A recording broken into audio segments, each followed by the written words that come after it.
Hi, today is October 22nd, 2023, and here are my poems for the day. The first one is poem number 1695 for the year SAMO, Resurrected.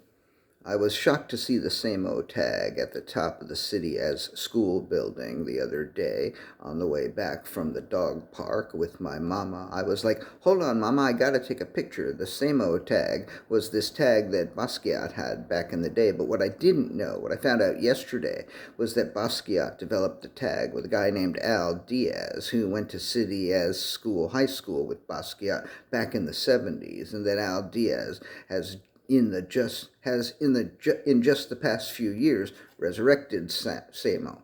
And I'm glad I was sufficiently curious to read the Wikipedia page for SAMO yesterday. I am glad I had the wherewithal and the opportunity to take that picture the other day. It was really good to see SAMO again. Poem number 1696, Barely, Jersey. She said, he lives in Fort Lee, and I said, well, that's barely Jersey, but I quickly corrected myself and said, there's no such thing as barely Jersey. If you're if you're just on the Bronx side of the Bronx-Manhattan border, you might be able to say that's barely the Bronx. Or if you wanted to be uncharitable to the people who live just on the other side, you might say that's barely Manhattan. And I think the same holds true on the Queens-Brooklyn border. But there is a body of water between Jersey and Manhattan, just as there is with Staten Island. There is no such thing as barely Jersey, and there is no such thing as barely Staten Island. I really hope this isn't news to you, and I regret my error. Poem number 1697, Barley, Jersey. He had a jersey made of barley, but he only wore it in the old barn when he wanted the mice to come nibbling. He would lay down on the hay in his barley jersey and close his eyes and wait. Sometimes he would fall asleep and the mice would wake him up. This was his favorite way to wake up. He was very lonely, but he had his barley jersey and he had the mice.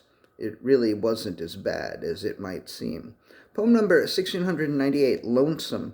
I can't help but wonder whether Hank Williams actually heard a lonesome whippoorwill and a whining train at midnight, or whether maybe he was sitting at a desk and said to himself, I'm going to write me a really sad song about being really lonely. That will show those motherfuckers. They will be playing this motherfucker 74 years from now in 2023. I wonder whether he was even feeling lonesome at the time. The song feels so real. It's hard to believe he wasn't, but by 1949, he knew what the people wanted, and he knew how to give it to them. If he was feeling lonesome, I doubt he was actually literally feeling so lonesome he could cry. But I'm not hating on Hank here. I reckon the next time I sing that song in public, which will probably be tomorrow, I'm probably not going to be feeling all that lonesome either. Poem number 1699, 100. I returned to Wikipedia for that last one, too, and I learned that Hank was born exactly 100 years ago last month on September 17th. I mean, fuck me. King Missile Dogfly Religion had a show 3 days later. We should have played I'm So Lonesome I Could Cry, but you know what? I'm not going to live in the past, full of regret about what might have been. But let me say belatedly, happy birthday, Hank. And thank you for writing such beautiful fucking songs. Poem number 1700, Breakthrough. She knew what she wanted to do. She wanted inside her to break through. She wanted to fuck her so bad, to break through the hymen she no longer had. She wanted to make her feel shiny and new. She knew what she wanted to do. She made her feel wanted. She made her feel hot. She made her feel wet and tied up like a knot. She gave her everything, not one time but two. She knew what she wanted to do. And she gave it back to her as good as she got. And they both felt so wanted. They both felt so hot.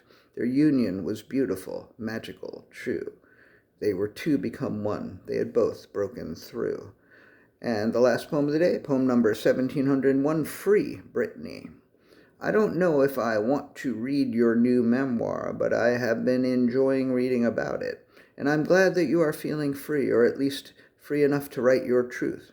I hope your newfound freedom serves you well. To those who kept you captive, go to hell. May you always feel free, Brittany. May you always feel free. And that's it. Thank you. I appreciate you. Got a show tomorrow at Organic Grill, October 23rd, 7 p.m. It's on 3rd Street, just off of 6th Avenue in Manhattan. Not barely Manhattan, Manhattan. All right, thank you. I appreciate you.